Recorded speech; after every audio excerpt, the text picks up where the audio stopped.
أعوذ بالله من الشيطان الرجيم بسم الله الرحمن الرحيم الحمد لله رب العالمين الصلاة والسلام على أشرف الأنبياء والمرسلين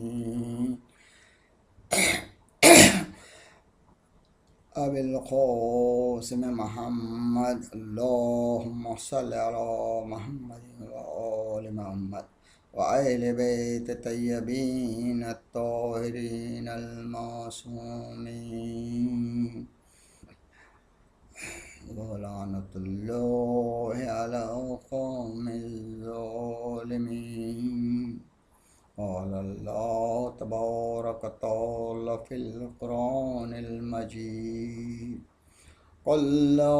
أسألكم عليه أجرا إلا المودة في القربى. اللہ تعالیٰ قرآن مجید میں ارشاد فرماتا ہے کہ کہہ دیجئے اے رسول کہ میں کار رسالت کا کوئی اجر نہیں چاہتا اللہ اس کے کہ میرے اہل بیت سے محبت. یہ آیت سورہ شورا کی. سورہ شورا جو ہے یہ شورا ہے. سورہ شورا مشورے سے جو شورا ہوتا ہے شین واو رے یہ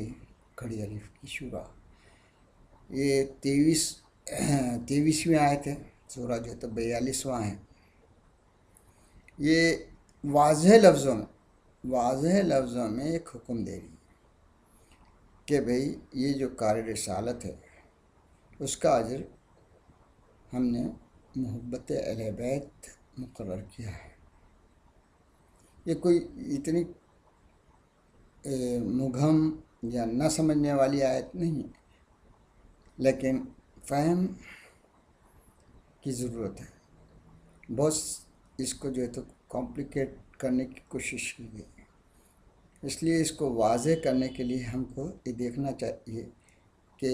کار رسالت مقرر کرنے والا کون؟ اللہ تعالیٰ.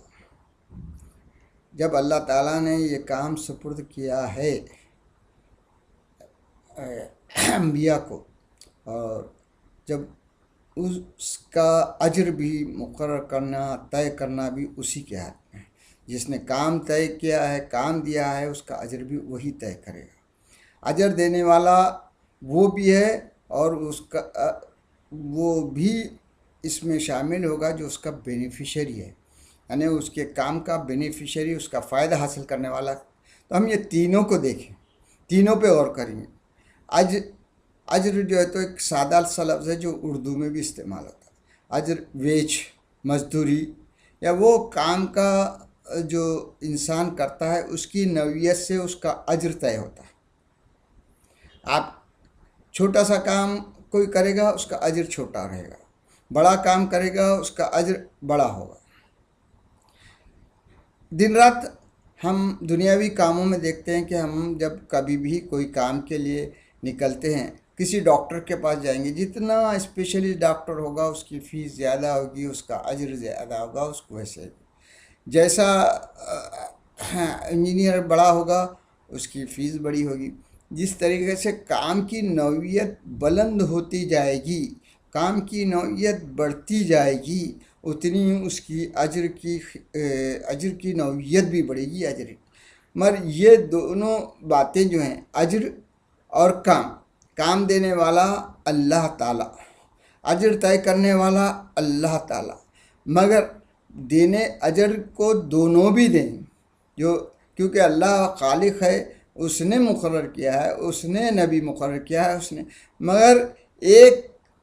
تیسری پارٹی ہوتی ہے اس کا بینیفیشری اس کا جو ہے فائدہ حاصل کرنے والا. آدم علیہ السلام سے حضور سرور کائنات صلی اللہ علیہ وسلم تک 1,24,000 پیغمبر گزرے. ہر ایک نے بشیر و نذیر بن کر کام کیا. اللہ کی بشارت اللہ کی نعمتوں کی بشارت دی اور ڈرایا اس کے عذاب سے ڈرایا اور اللہ کے راستے پر لوگوں کو گامزن کرنے کی کوشش کیا. جب جب یہ انبیاء اس چیز کو پیش کرتے تو ظاہر ہے کہ لوگ اس صحیح راستے پر آتے، اور ان کی بھی یہ خواہش ہوتی کہ ہم یہ ہمارے محسن کے لیے کچھ کریں، محسن کے لیے کوئی ایسی کام کریں کہ ہم اس کا احسان کا بدلہ چکا سکیں۔ یہ ایک جذبہ، انسانی جذبہ ہے، جو اللہ تعالیٰ خود بولتا ہے الجزاء الاحسان الا الاحسان، احسان کا بدلہ احسانی۔ جب یہ ایک جذبہ تھا جو آدم علیہ السلام سے لے کے حضور سرور کائنات صلی اللہ علیہ وآلہ وسلم تک انسان میں چلا آ رہا تھا، جو بندے اسلام سے فائدہ اٹھائے، ہر ایک کی یہ خواہش ہے، مگر اللہ تعالیٰ نے ہر مقام پر حضرت شعیب، حضرت ہود علیہ السلام، حضرت نوح علیہ السلام، سارے انبیاء کے پاس یہی بات کا وہ کہا گیا کہ بھئی دیکھو، اللہ تعالیٰ ان سے کہہ دو کہ میرے اس کام کا اجر اللہ کے پاس ہے، اس کام کا اجر سیدھا راستہ ہے، اس کام کا اجر ابھی اللہ مجھے دینے والا ہے۔ یہ لوگوں کی خواہش تھی، مگر اللہ تعالیٰ نے کیا کیا، یہ اس چیز کو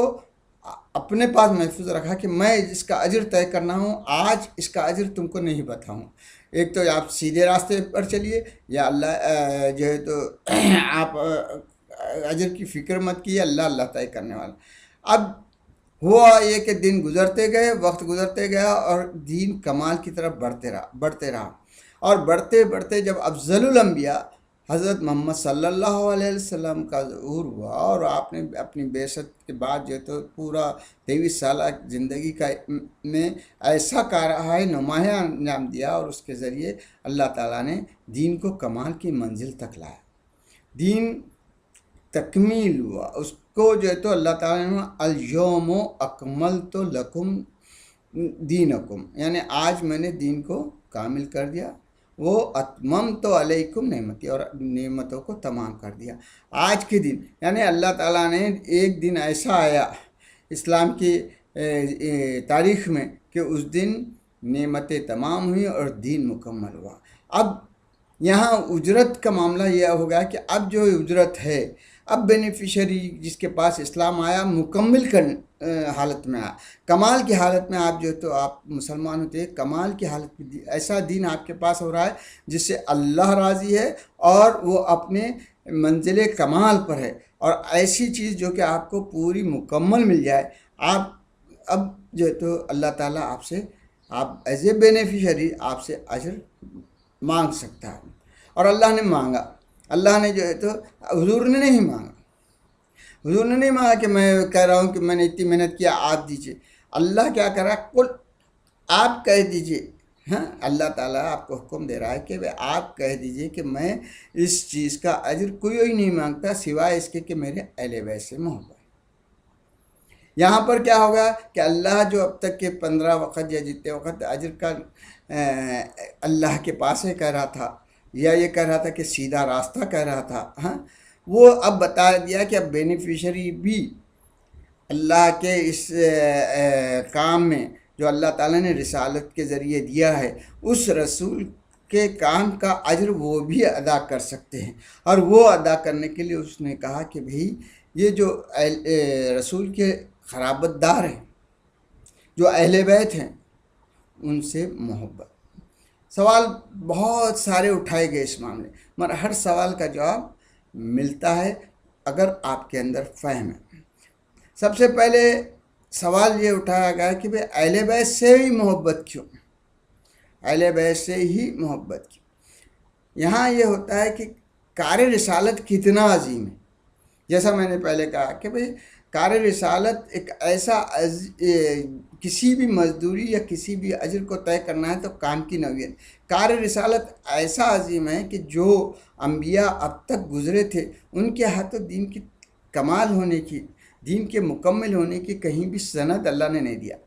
ہاں نہ حضرت عیسیٰ علیہ السلام کے وقت دیا، نہ حضرت موسیٰ علیہ السلام کے وقت دیا، نہ ابراہیم علیہ السلام، کسی نبی کے ساتھ جو تھی یہ آیت نہیں آئے کہ بھئی آج تمہارے دین کو ہم نے مکمل کر دیا اور آج تمہارے دین سے راضی ہو گئے، یعنی اللہ تعالیٰ راضی بھی ہے اس سے اور یہ مکمل بھی ہے۔ جب مکمل شکل میں کوئی چیز اس کے بینیفیشریز کو اور اس کے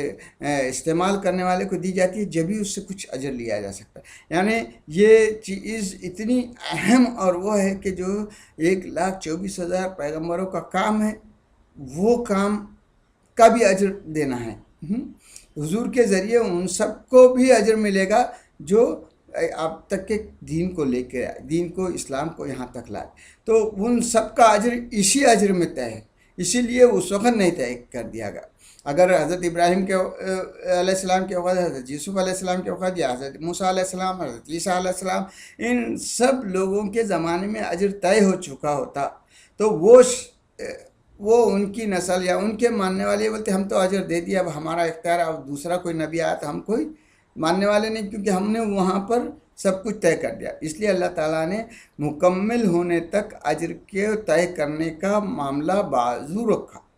اور وہ جو ہے تو اپنے پاس رکھا، اور یہ بھی کہا کہ ان کے لیے فائدہ ہے کہ وہ صرف سیدھے راستے پر رہیں، اجر ہم دیں گے، اجر رسول کا بھی اجر بھی دیں گے اور رسول کے ماننے والوں کا بھی اجر۔ مگر یہاں انسانی فطرت کا جو تقاضا تھا کہ بھئی ہم بھی اپنے محسن کو کچھ دیں، اس کو اللہ تعالیٰ نے یہاں طے کر دیا۔ اس نے کہہ دیا کہ بھئی آج آپ کہہ دیجئے، یہ لوگ جب آئے، ہوا یہ کہ بھئی رسول کے پاس لوگ آ رہے ہیں کہ بھئی آپ کو ہم یہ دینا چاہتے ہیں، یہ دینا چاہتے ہیں، آپ تو کبھی نہیں مانگے اور آپ مانگتے بھی نہیں، اور پہلے بھی آپ نے کہا کہ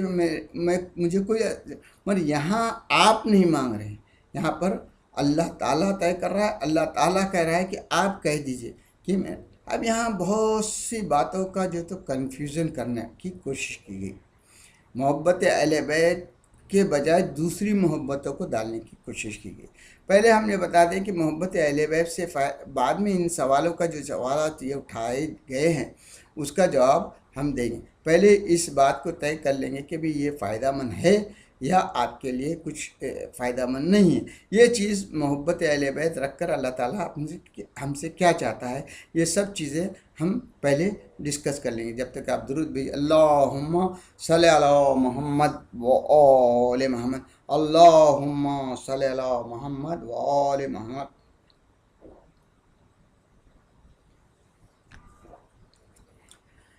اب یہ جو اللہ تعالیٰ نے محبت کو اجر کے طور پہ رکھا، اس کے نوعیت یہ ہے کہ اسلام کا فائدہ تو سب نے اٹھایا۔ اسلام کا فائدہ اٹھانے کے لیے ایک مزدور یا ایک دولت مند، غریب یا امیر، کالا گورا، عرب عجم، عورت مرد، سب نے اٹھایا، تو اجر بھی ایسا ہو کہ جو سب دے سکے۔ اجر ایسا ہوتا کہ بھی دولت میں نہیں دے سکتے، اجر ایسا ہوتا ہے کہ صرف عرب ہی دے سکتے، اجر ایسا ہوتا جو صرف عجم ہی دے سکتے، تو ہوتا یہ کہ اس کا لمیٹیشن ہو جاتا، جو ہے تو ایک بینیفیشری دے سکتا، ایک فائدہ اٹھانے والا دے سکتا، دوسرا نہیں۔ تو اس لیے اللہ تعالیٰ نے ایک ایسا اجر مقرر کیا کہ جیسا اسلام کا فائدہ ہر ایک اٹھا سکتا ہے، اسلام کے مذہب میں آنے کے لیے اور اللہ تعالیٰ کے قریب ہونے کے لیے ہر ایک کے لیے دعوت ہے، اسی طرح اجر بھی ہر ایک دے سکتا ہے، اور وہ ہے محبت اہل بیت۔ محبت اہل بیت کی ادائیگی کے لیے آپ کو کوئی صحت مند ہو اور بیمار نہیں دے سکتا، بیمار بھی دے سکتا، صحت مند نہیں دے سکتا، امیر بھی ادا کر سکتا ہے حق محبت، اور غریب بھی ادا کر سکتا ہے، اور جوان بھی کر سکتا ہے، بوڑھا بھی کر سکتا ہے، عورت بھی کر سکتی ہے، مرد بھی کر سکتا ہے۔ تو اللہ تعالیٰ نے جیسا اسلام ہر ایک کے لیے دیا، اس کے اجر کا بھی جو ہے تعین کرتے وقت یہ اس بات کا خیال کیا اللہ تعالیٰ نے کہ یہ اجر ہر کوئی دے سکے، جو کہ ہر کوئی مسلم بن سکے۔ یعنی اجر بھی اس طریقے سے کا مقرر کیا کہ کہیں لیمیٹیشنز نہیں رکھی، جیسا اسلام کے لیے لیمیٹیشنز نہیں، اجر کے لیے بھی نہیں۔ یہاں پر یہی اب سمجھ میں آ گیا ہمیں کہ بھئی اللہ تعالیٰ نے اجرت اجر رسالت کے لیے جو ایک تعین کرتے وقت وہی نظریے سے کیا جس نظریے سے اسلام کا کیا۔ اسلام بھی سارے انسانوں کے لیے ہے، اس کی دعوت سارے انسانوں کے لیے ہے، اس کی دعوت ہر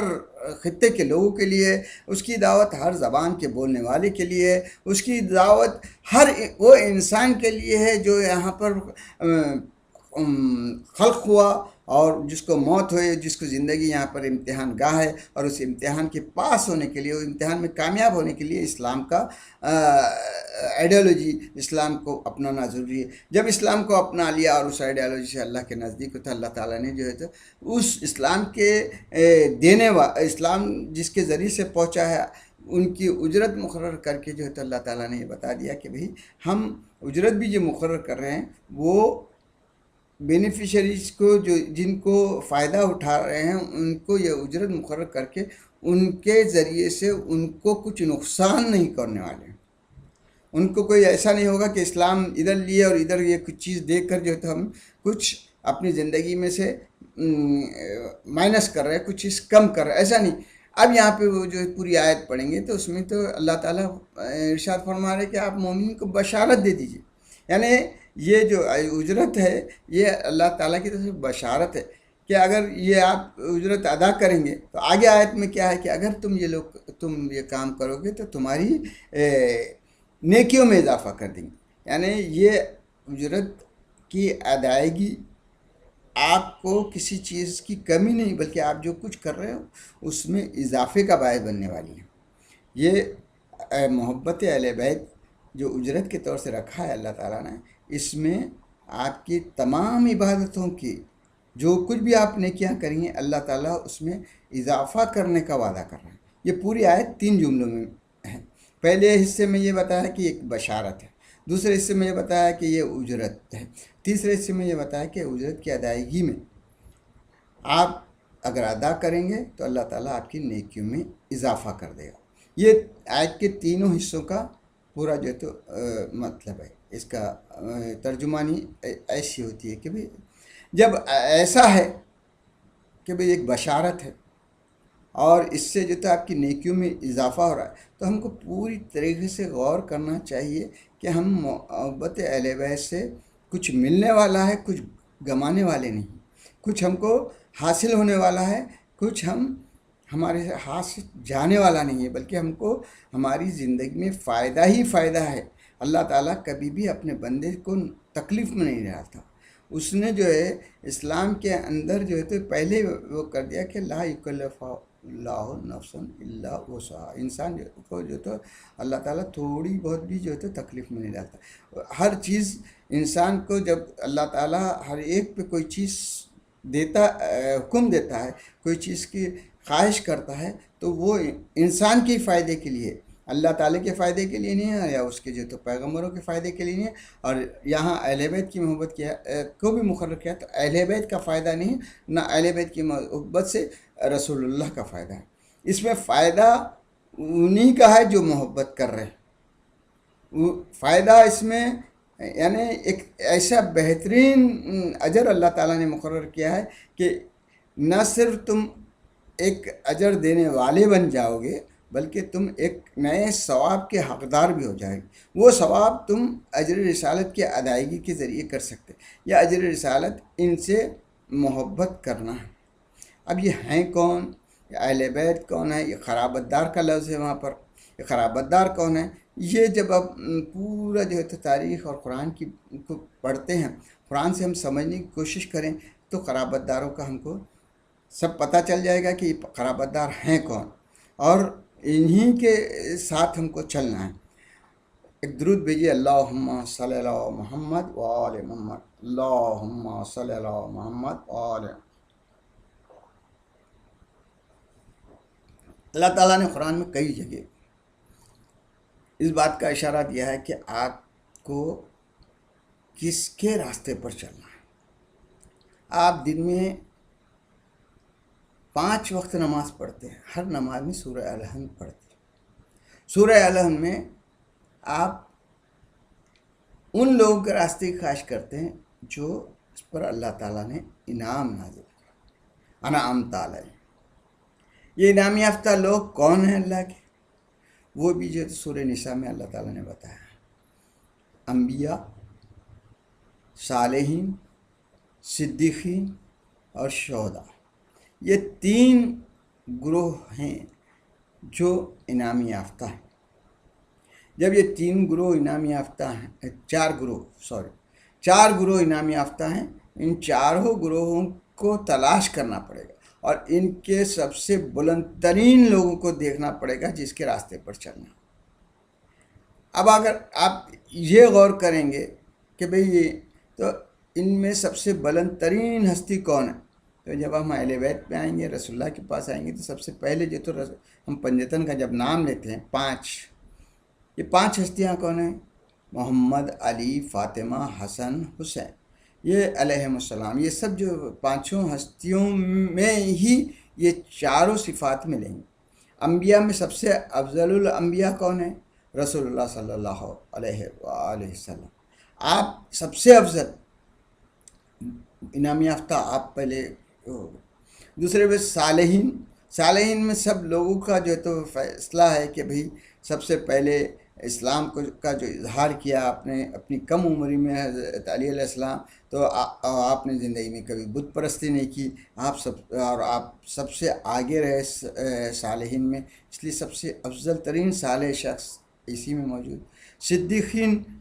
صدیقین کا جو ہے تو مباحلہ نے بتا دیا کہ یہی 5 ہستیاں صدیقین ہیں، کیونکہ جب جھوٹوں پر لعنت بھیجنے کے لیے یہ لوگ گئے اور مباحلہ ہوا، مباحلہ کا پوری تفسیر اب جو ہے تو تفصیل قرآن شریف میں دیکھ سکتے ہیں، ہر جگہ موجود ہے کہ بھئی نصارہ نجران نے جب 3 دن تک وہ اس بات کی بحث کرتے رہے اور اس بات پر اٹل رہے کہ حضرت عیسیٰ علیہ السلام ہی جو ہے خدا کے بیٹے ہیں، اور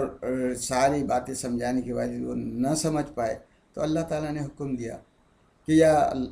اے رسول تم اپنے نفسوں کو، اپنے بیٹوں کو، اپنی عورتوں کو لے جائیں اور مباحلہ کریں۔ یہ مباحلے میں جو ہے تو جھوٹوں پر لعنت کرنے کا حکم دیا گیا۔ آپ جب مباحلہ ایک میدان میں ہوا، ادھر سے سامنے سے عیسائی تھے، ادھر سے یہ پنجتن تھے، حالانکہ اس میں سب جمع کے شیخے ہوئے، مگر آپ نے ان اپنے علاوہ 4 نفوس ساتھ ملی، صرف حضرت علی، بی فاطمہ، حسن، حسین۔ آگے آپ چل رہے تھے، گود میں جو ہے تو امام حسین علیہ السلام تھے، انگلی پکڑے ہوئے امام حسن تھے، پیچھے بی بی فاطمہ بیچ میں تھیں، اور اس کے پیچھے حضرت علی تھے۔ ان 5 کو جب وہ لوگوں نے دیکھا جو کہ جھوٹوں پر لعنت بھیجنے کا سوال تھا، تو جھوٹوں پر لعنت بھیجنے سے پہلے وہی ہستی سامنے آ سکتی ہے جس کو پورا عزم ہو کہ میں سچا ہوں اور میری سچی بات اللہ تعالیٰ، تو یہ لوگ اتنے سچے تھے کہ اللہ نے انہی کو چنا کہ جھوٹوں پر لعنت، اس لیے وہ عیسائیوں نے جزیہ دینا منظور کر لیا، اور جو ہے یہ کہا کہ بھئی اگر ان سے ہم مقابلہ کریں اور ان پر لعنت بھیجیں تو یہ اتنے بزرگ ہیں، ان سے ایسا نور نکل رہا ہے کہ اگر یہ چاہیں تو یہ سامنے کے جو پہاڑ ہیں اس کو ہٹا دیں اور دنیا سے عیسائیت مٹ جائے۔ یعنی یہ سچے بھی یہی ہے، یعنی سچے اللہ کے بنائے ہوئے سچا تو آپ اگر کسی کو سچ کا معیار آپ کے پاس کیا رہے گا؟ آپ کے پاس سچا کیا معیار؟ آپ جتنی دیر تک کسی شخصیت کے ساتھ رہیں گے، اس شخصیت کے اتنے وقت تک کہ آپ اس بات کی گارنٹی دے سکتے کہ میں جس وقت تک رہا اس کے زبان سے میں نے جھوٹ نہیں سنا۔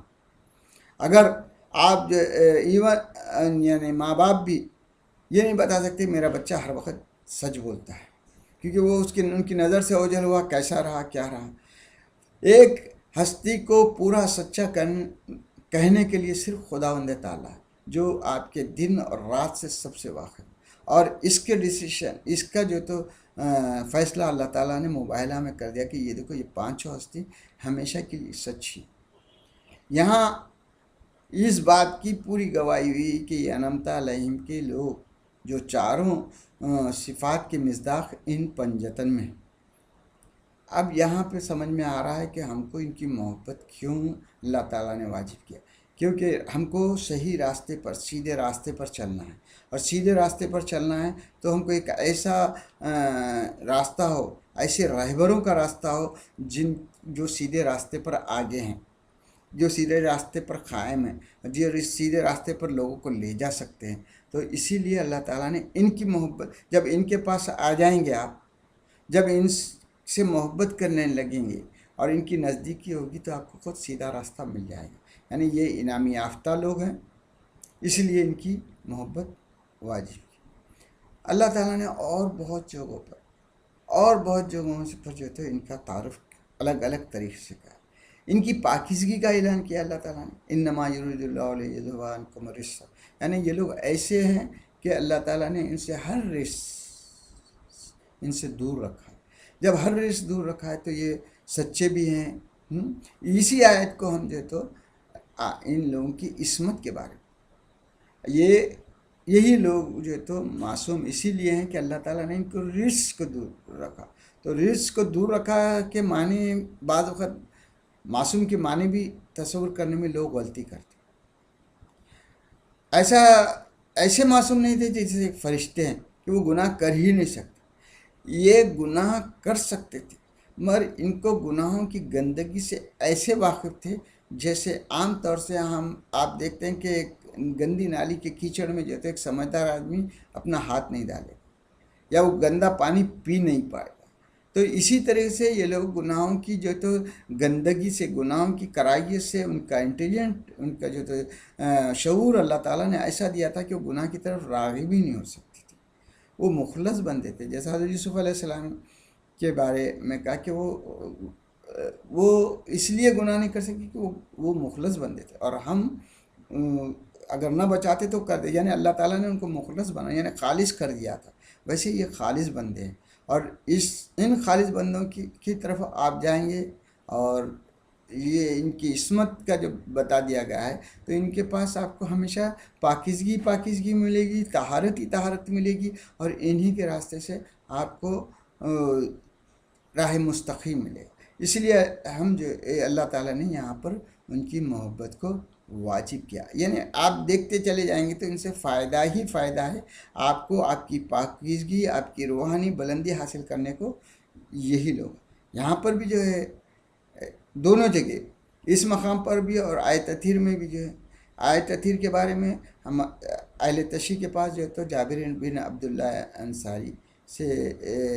روایت ہے کہ بھئی آپ جو ہے بی فاطمہ سے سنیں کہ بھئی کیا ہوا تھا پورا واقعہ، اور کیسا چادر کے اندر سب لوگ آئے اور یہ آیت اتری. اور اہل سنت کے پاس بھی یہ روایت ہے، وہ بی عائشہ ام المومنین بی عائشہ کے ذریعے کہتے ہیں کہ بھئی میرے گھر میں ایسے چار آئے، اور یہ بھی بتاتے ہیں کہ اس میں یہ چار کے سوا کوئی، حضور کے بعد یہ چار کے سوا کوئی داخل نہیں ہوا. اور یہاں کی روایت میں کہ بی بی ام سلمہ نے پوچھی تو آپ نے کہا کہ بھئی ام سلمہ تم خیر پر ہو مگر تم اس چادر میں آ نہیں سکتے. اسی طرح سے ادھر بھی جو بی بی عائشہ سے مناسبت سے ایسی بات ہے. بات کچھ ہو مگر یہ ہے کہ بھئی یہ آیت تطہیر کے جو ہے مصداق صرف ان 5 ہستیاں، اور یہ اہل سنت اور اہل تشریح کے دونوں کے پاس بھی. اب یہاں پر بھی جب محبت کی بات آئی تو عبداللہ ابن عباس سے خود روایت ہے کہ جب آپ نے پوچھا کہ بھئی یہ خرابت دار کون ہے تو حضور نے کہا کہ علی، فاطمہ، حسن اور حسین، انہی چاروں ہستیوں کو کہا. اور جب یہ چاروں ہستیاں اہل بیت میں، صرف چاروں ہستیاں، یہاں پر اہل بیت سے جو مناسبت لی جاتی ہے کہ بھئی اس میں ازواج بھی شامل، اس میں یہ بھی اور بھی اہل بیت نبوی کا سب سے بڑا ایک کرائٹیریا یا ایک جو ہے تو اس کا اصول یہ ہے کہ وہ ایسا ہو جو کہ اہل ہو، صرف رشتہ نہیں، اہل بھی ہونا چاہیے. اب نوح علیہ السلام نے جو ہے اپنا بیٹا جب غرق ہو رہا تھا تو اللہ تعالیٰ سے بولے تو جو ہے وعدہ کیا ہے کہ تمہارے گھر والوں کو، اہل بیت کو بچا لے گا. وہ اہل، تو اللہ تعالیٰ نے تمہارا وہ اہل بیت میں سے نہیں، کیونکہ وہ غلط کام کیا. اس لیے یہ یہاں پر ایک ثبوت کے طور سے ہے کہ نوح علیہ السلام کے بیٹے کی واقعے کو بیان کر کے اللہ تعالیٰ نے یہ بتا دیا کہ پیغمبر کے اور نبی کے جو خرابت دار ہوتے ہیں، اہل بیت ہوتے ہیں، وہ اس بات کے اہل ہوتے ہیں کہ وہ نبی کے پاس ہوں. تو اسی لیے اہل بیت کہلاتے. صرف گھر میں رہنے والا یا گھر کا فرد اہل بیت نہیں کہتے. وہ ہمارے لیے ہے کہ ہمارے اہل بیت، ہمارے بچے برا بھی ہوا تو ہمارا ہے، مگر وہاں پر صرف اچھوں کا ہی گزر ہے. اہل بیت میں صرف اچھے ہی لوگ جو ہے وہاں پر شامل ہو سکتے ہیں، اور اسی لیے اہل بیت میں ان ہستیوں کے سوا کسی کو اللہ تعالیٰ نے شامل نہیں کیا، اور یہی ہستیوں کے بارے میں رسول اللہ ہر وقت کہتے رہے اور بتاتے رہے کہ یہ میرے اہل بیت تھے، یہ میرے اہل بیت ہیں، اور یہاں انہی سے محبت کرو، انہی سے تم نزدیک آؤ، اور یہاں تک کہ آپ جو ہے تو ہمیشہ ان لوگوں کو جو ہے تو لوگوں سے تعارف کراتے رہے۔ ایک درود بھیجیے، اللہم صلی علی محمد و آل محمد، اللہم صلی علی محمد و آل محمد۔ رسول اللہ صلی اللہ علیہ وآلہ وسلم میں ان کا تعارف، کیونکہ آج یہ ہستیوں سے اجر رسالت حاصل، ان کی محبت سے اجر رسالت ادا کر سکتے تھے، اس لیے آپ نے ان کی اہمیت اور ان کی محبت کا ہر جگہ جو تو ذکر کرتے رہے، یہاں تک کہ آپ نے یہ جملے جو کہیں، حسین منی، حسن منی، علی منی، فاطمہ بذات منی، یہ سب جملے صرف انہی 5 ہے، اس کے علاوہ آپ نے کسی کے بارے میں جو تو یعنی علی مجھ سے ہیں، حسن مجھ سے ہیں، حسین مجھ سے ہیں، فاطمہ مجھ سے، انہی ہستیوں کے سوا کسی میں۔ ایک حضرت سلمان فارسی کے بارے میں کہا تو آپ نے یہ نہیں کہا کہ سلمان مجھ سے، سلمان و منا اہل بیت، اہل بیت سے ہیں سب سلمان، یہ نبی سے ہیں اس لیے اہل بیت بنے، اور سلمان ان سے ہیں، یعنی سلمان اہل بیت سے ہیں، منا اہل بیت، اور یہ نبی سے ہیں۔ اہل بیت صرف جو ہے تو یہ 4 لوگ ہی اہل بیت ہیں، اور ان میں جو ہے تو سلمان کا شامل ہونا ایسا کہ یہ ان سے ہیں، اہل بیت سے ہیں، اہل بیت، ان 4 ہستیوں کے اوپر فدا ہونے والے کا نام جو ہے سلمان فارسی بنا ہے۔ تو یہاں پر رسول اللہ صلی اللہ علیہ وسلم نے کئی موقع پر جو تو بتایا کہ ان سے یہ لوگ میرے اہل بیت ہیں، یہ میرے جو ہے تو یعنی ان سے محبت کرو، ہر جگہ بتا دے۔ اور آخر میں ایک جو حدیث بہت مشہور ترین ہستی ہے، بہت مشہور ترین حدیث ہے، جو ایک حدیث بیان کی گئی کہ بھئی جس کو حدیث ثقلین کا، یہ آپ نے ہمیشہ کہا، اور عید غدیر کے دن یعنی 18 ذی الحجہ کو آپ کا جو حجۃ الوداع تھا، آخری حج میں آپ نے بتایا میں تمہیں 2 چیزیں چھوڑے جا رہا ہوں، ایک قرآن اور ایک میری اطاعت، یہ دونوں ایک دوسرے سے جڑے رہیں، یہاں تک کہ تم یہ حوض کوثر پہ پہنچے، اور تم اگر ان میں سے کسی کو بھی چھوڑو گے تو تم گمراہ ہو جاؤ، یعنی یہ دونوں قرآن اور اہل بیت ایسے ہیں جیسے ایک سکے کے 2 پہلو، اہل بیت کے نزدیک جائیں گے تو قرآن بھی ملے گا، قرآن کو پورا فہم و ادراک کے ساتھ سمجھیں گے تو اہل بیت کی بھی معرفت ملے گی، یعنی یہ ایک دوسرے سے جو ہے تو ایسے متمسک ہیں کہ ان کو علیحدہ کوئی کر ہی نہیں سکتا،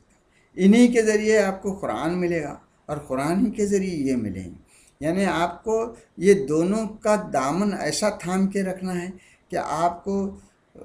ان کی معرفت قرآن کے ذریعے ملتی ہے، اور قرآن اور اللہ اور نبی کی معرفت ان کے ذریعے ملتی ہے، یعنی آپ کو دونوں کو متوازی حیثیت سے، اور ہمیشہ یہ حضور نے یہی بتایا کہ میں 2 گراں قدر چیزیں تمہارے میں چھوڑ کر جا رہا ہوں، یعنی قیامت تک کے لیے آپ ایک اکیلی چیز کے ذریعے بڑھ نہیں سکتے، آپ بڑھ ہی نہیں سکتے کہ بھئی آپ کہیں گے کہ مجھے کتاب خدا کافی ہے، اس میں تو سب کچھ ہے، اس میں سب کچھ ہے، سادہ سا سوال پوچھے اور آپ کے پاس کوئی رہبر نہ ہو، کوئی بتانے والا نہ ہو تو آپ بتا نہیں سکتے، قرآن ہاتھ میں رکھیے، قرآن جواب دے گا؟ نہیں جواب دے گا، قرآن میں کئی باتیں ہیں، بہت کچھ ہے، اللہ تعالیٰ نے بولا کہ اس میں ہر چیز ہے، ہر چیز اس میں ہے، مگر ہر چیز کا بتانے والا کون ہے، کون سی چیز کہاں، کون سی چیز کدھر رکھی ہے، کون سی چیز کس چیز کا مطلب کیا ہے، آپ خود انٹرپریٹ کریں گے، خود ہی اس کی ترجمانی کرنے جائیں گے تو آپ بالکل کر نہیں پائیں گے، اس لیے کہ آپ میں اتنا نہ فہم ہے نہ ادراک ہے۔ اللہ تعالیٰ نے انسانوں کے 3 گروہ جو تو بتایا، سورہ واقعہ آپ پڑھیں گے تو سابقون اور سابق یعنی آگے بڑھنے والے، سیدھے ہاتھ والے، بائیں ہاتھ والے. یہ آگے بڑھنے والے کون ہیں؟ آگے رہنے والے کون ہیں؟ ان کے راستے پر یہ سیدھے ہاتھ والے یعنی چلنے والے رہیں گے ان کے پیچھے، اور وہ آگے بڑھنے والے. آگے بڑھنے والوں کے ساتھ نہیں رہیں گے. آپ بولیں گے ہم سابقون اور سابقون نہیں مانتے، ہم انعام یافتہ لوگ نہیں مانتے، ہم کو تو صرف اللہ یہ کتاب ہے اور ہم اللہ کے پاس ہم خود چلیں، ہم ہی سابقون و سابقون ہیں، ہم ہی انعام یافتہ ہیں. تو آپ کے پاس وہ کوالٹیز ہیں کیا؟ آپ میں وہ قابلیتیں ہیں کہ بھئی تو آپ اپنے آپ کو اللہ کے ویسے بندے ثابت کر سکتے ہیں جیسا کہ اللہ چاہتا ہے؟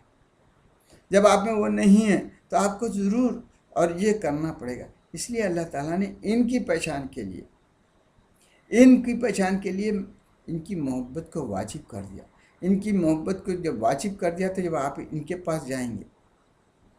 تو آپ کو سب کچھ مل جائے گا. یا آپ قرآن کا تدبر کریں گے، قرآن کو سمجھنے کی کوشش کریں گے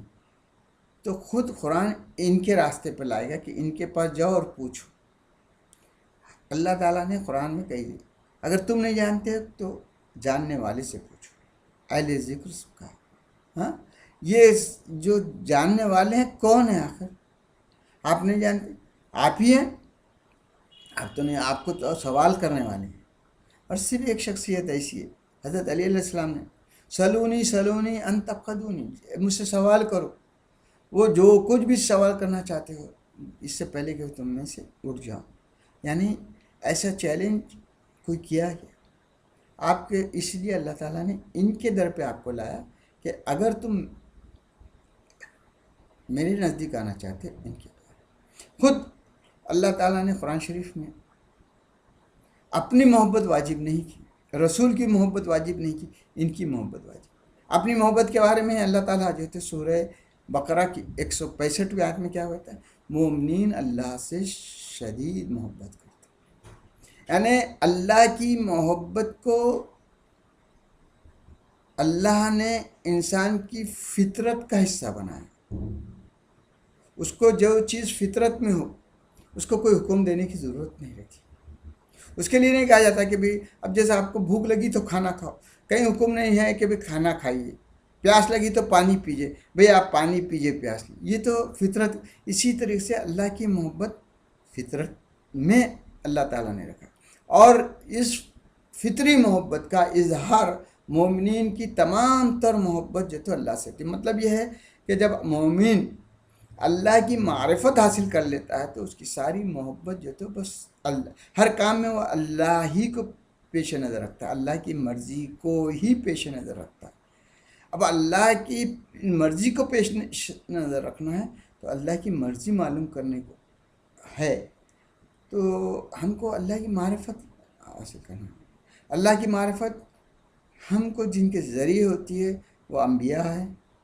وہ ائمہ معصومین ہیں، وہ یہ اہل بیت ہیں ان کے بعد جو آپ کو اللہ کی معرفت دیتے ہیں.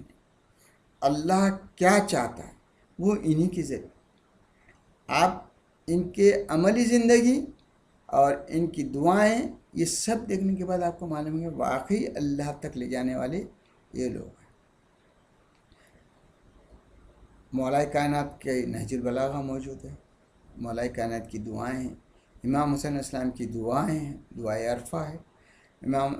زین العابدین علیہ السلام کی پوری دعاؤں کا مجموعہ صحیفہ کاملہ ہے. ان کو جب آپ پڑھیں گے تو آپ کو معلوم ہو جائے گا کہ اللہ کی ہستی، اللہ کے پاس تک جانے کے لیے کون سا ذریعہ استعمال کر، کیسے اللہ کی معرفت. اس لیے ان کی محبت واجب کی ہے. ان کی محبت اس لیے نہیں واجب کی کہ ان کو فائدہ ہو، ان کی محبت کے ذریعے آپ کو فائدہ ہوگا، آپ اللہ تک جائیں گے جو کہ آپ کے اندر فطری محبت ہے. انسان کے پاس معرفت نہیں ہونے کی وجہ سے اللہ کی محبت میں وہ کسی بھی ایسی چیز کے پاس چلے جاتا ہے جو کہ اللہ سے وابستہ نہیں ہے. غیر مسلم لوگ بتوں کو پوجتے ہیں، وہ اس لیے نہیں پوچھتے کہ بت جو ہے ان کو کچھ دے رہے ہیں، وہ سمجھ رہے ہیں کہ اللہ ان کے ذریعے دے رہا ہے، بتوں کے ذریعے دے رہا ہے، پتھروں کے ذریعے دے رہا ہے. اب یہ جو ہے اس چیز کو، اس جذبے کو جو اللہ کی محبت میں لوگوں کے اندر پیدا ہوتا ہے اور شیطان ان کو اس محبت کا استعمال کر کے خیر کا راستہ کا راستہ بتانے کے بجائے گمراہ کر کے اسی کو خیر بتاتا ہے، یعنی برائی کو نیکی کی شکل میں بتا کر انہیں بولتا ہے دیکھو یہ تم اس مندر کے اندر جو سر ٹیک دو گے تو تم کو جو ہے تو یہ اللہ ودھاتا ایشور جو بھی وہ کہتے ہیں، حالانکہ ان کے ذہن میں بھی اللہ ہے ایک، مگر وہ واحد نہیں، اللہ ہے مگر سمد نہیں،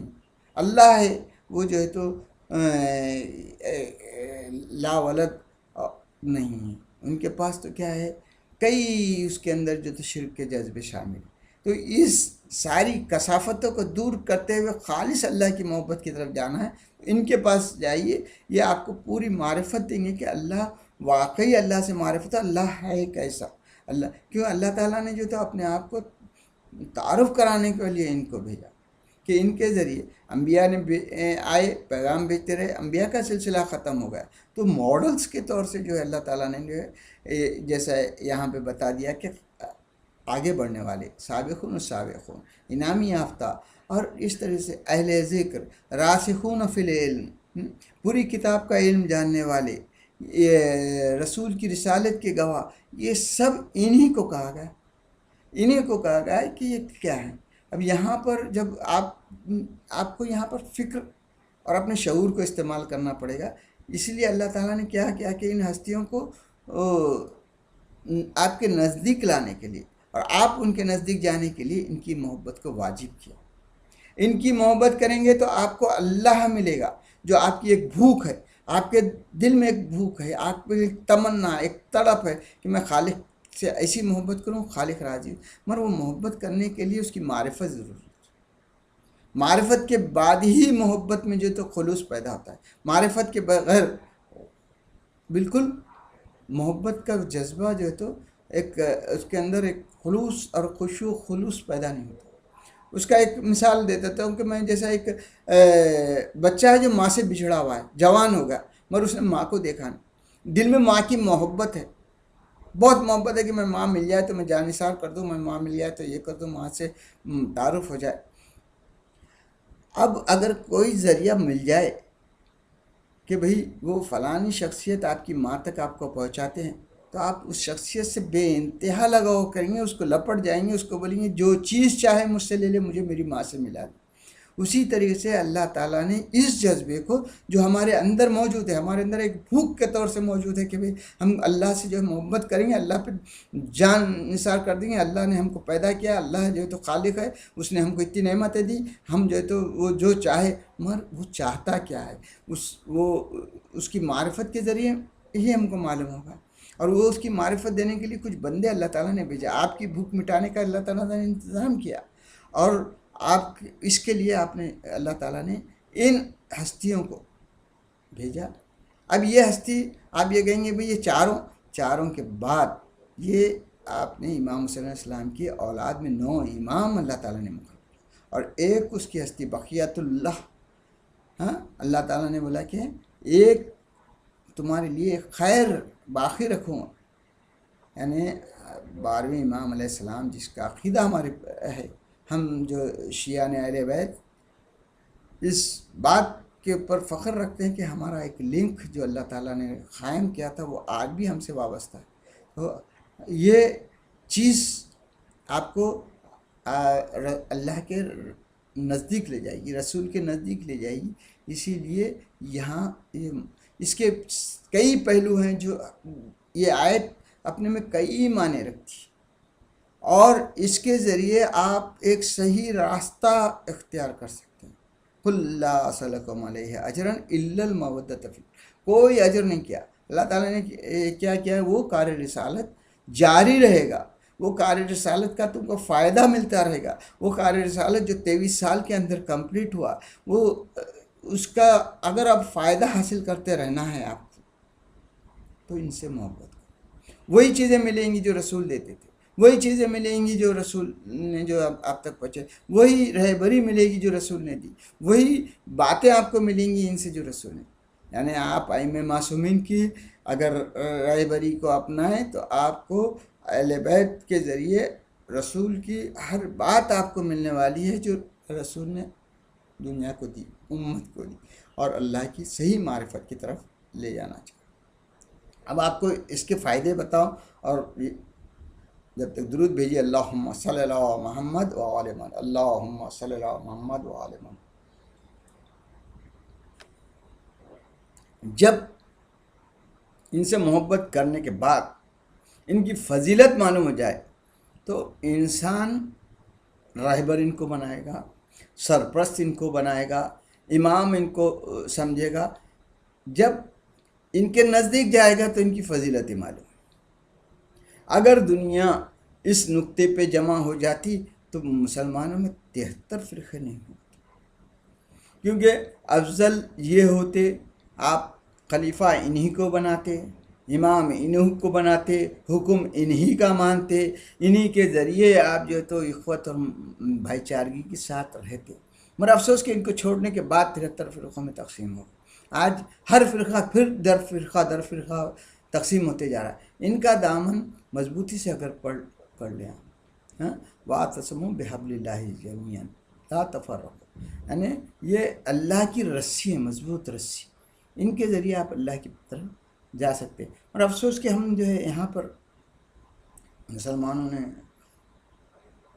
نہیں بلکہ ایک مفاد پرستوں نے جو ہے ایسی کوشش کی کہ بھئی ان سے امت کو دور کر دیا۔ اس میں ہوا یہ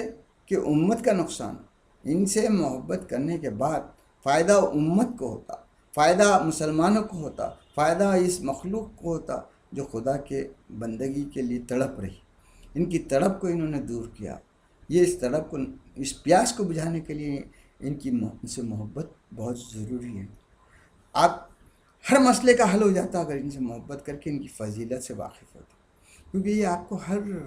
ہر مسئلے کا حل رسول اور خدا کی مرضی کے مطابق بتاتے، یہ اپنے دل سے کچھ اجتہاد نہیں کرتے تھے۔ یہ تو اللہ کی وحی کے ذریعے آئے ہوئے احکامات جو رسول کے پاس آئے تھے وہ سینہ بہ سینہ ان کے پاس آئے تھے۔ یہ کبھی یہ نہیں کہے کہ یہ میں کہہ رہا ہوں، یہ کہے کہ میرے والد نے میرے والد سے، میرے والد نے میرے والد سے، میرے والد نے رسول اللہ سے سنا۔ یعنی ہر امام جب کہتا تھا تو یہ نہیں کہتا تھا یہ میری بات ہے، یہ میری بات نہیں، یہ رسول کی بات ہے، اور رسول کی بات خدا کی بات ہے۔ آپ پورے 12 امام کے اقوال، 12 امام کے جو تو فیصلے، 12 امام کی تعلیمات میں یہ دیکھیں گے وہ جب بھی کہتے تھے کہ یہ میرے والد نے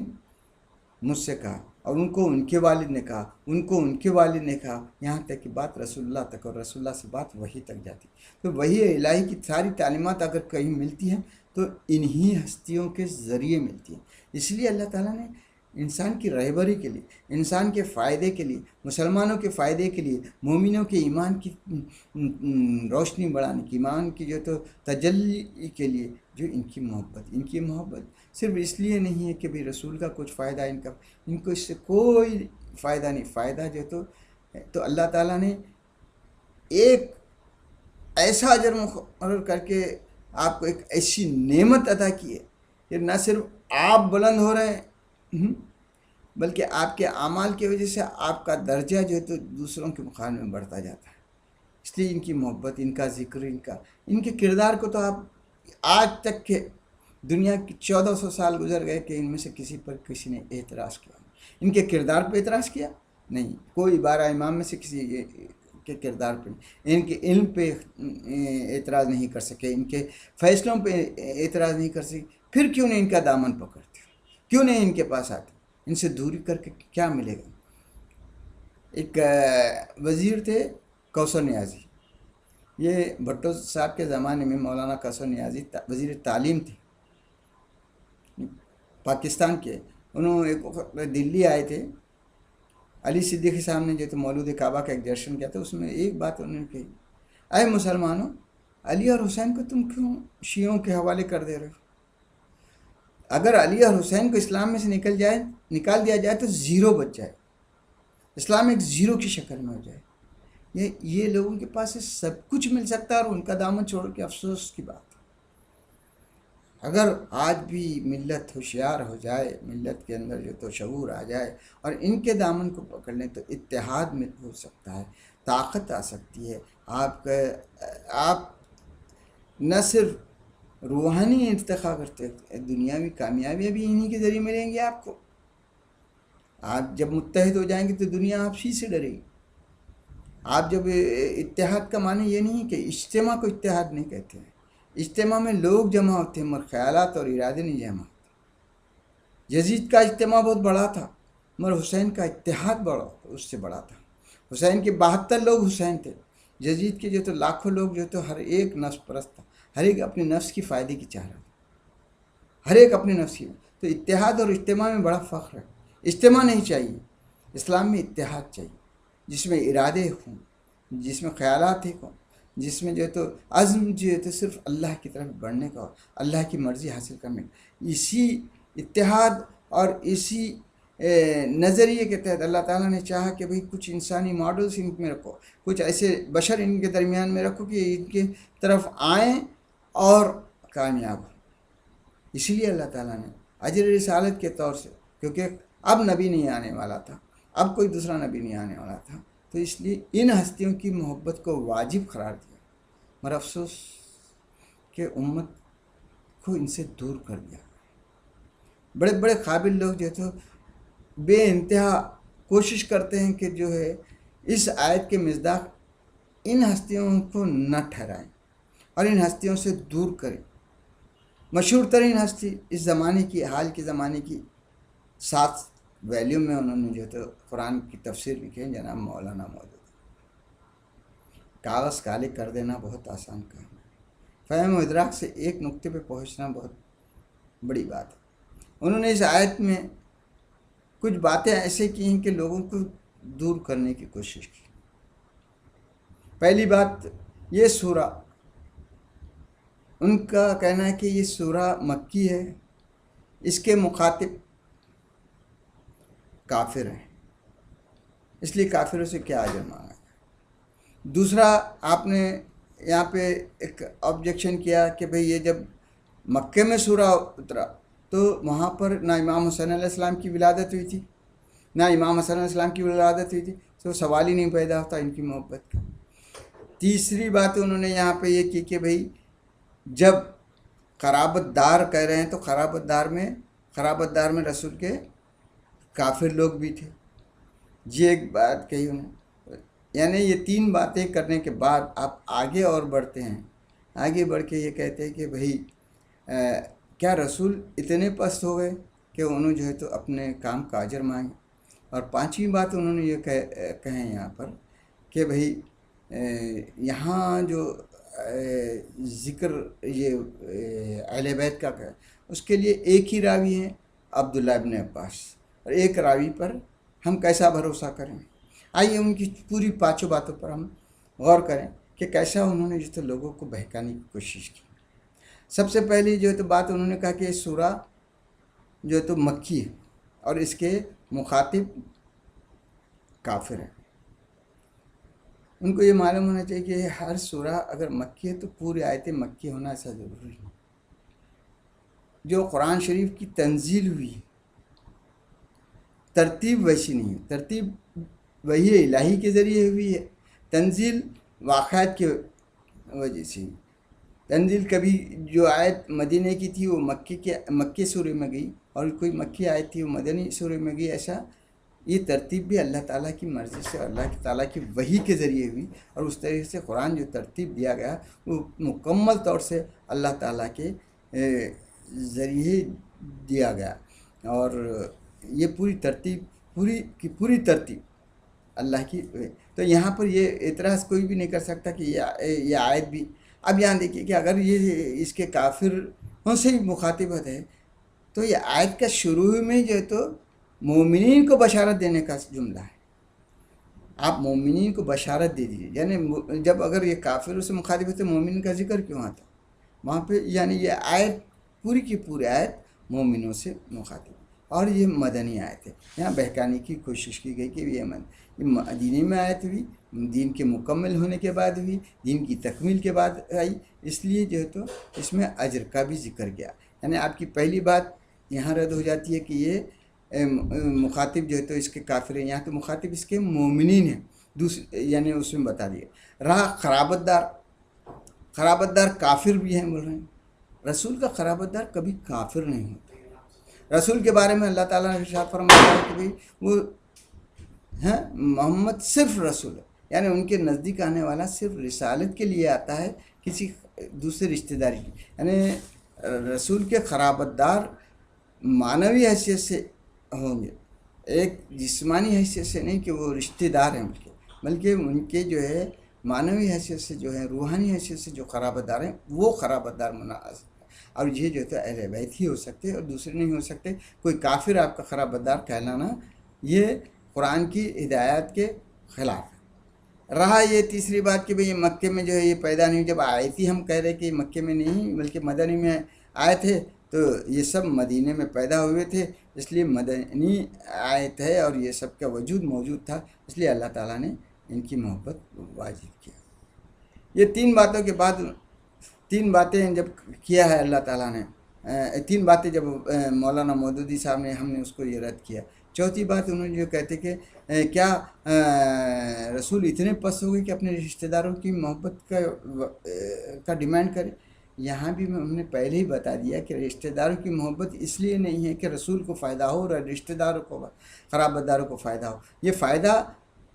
آپ ہی کو ہے، امت کو ہے۔ آپ امت اور ان کے فائدے کے لیے ہی یہ سب کچھ جو ہے یہاں پر ہے۔ آپ اتنا جو ہے نہ پست ہوئے، نہ اللہ نے آپ کو اور بلند کرنے کے لیے یہ محبت کو واجب کیا۔ اس طریقے سے یہ بہکانے کی چوتھی سازش ہے ان کی۔ اور یعنی اور جو آخری جو انہوں نے کہا کہ اس کے ایک ہی راوی ہیں عبداللہ ابن عباس، ایک راوی ہوں یا دو راوی ہوں، روایت کو یقین کرنے کے دو طریقے رہتے ہیں، عقلی ایک نقلی۔ عقل خود گواہی دیتی ہے کہ اگر اہل بیت کی محبت ہی جو ہے تو آپ کو صحیح راستے پہ چلا تو آپ کو نقلی روایت، یعنی جو اشخاص سے آتی ہے وہ نقل ہوتے ہوئے آتی ہے، اس لیے نقلی کریں تو وہ نقلی روایت کی ضرورت نہیں رہی۔ پھر بھی اس میں موجود ہے جب عبداللہ ابن عباس، وہ عبداللہ ابن عباس کی آپ نے کئی روایتیں جو تو لکھی ہیں، کئی روایتوں کو ہم ماننے والے ہیں، اور جب یہاں یہ روایت کہتے ہیں تو آپ جو ہے اس سے انکار کر رہے ہیں، یہ عجیب و غریب بات ہے۔ اب آخر دعوانا ان الحمدللہ رب العالمین۔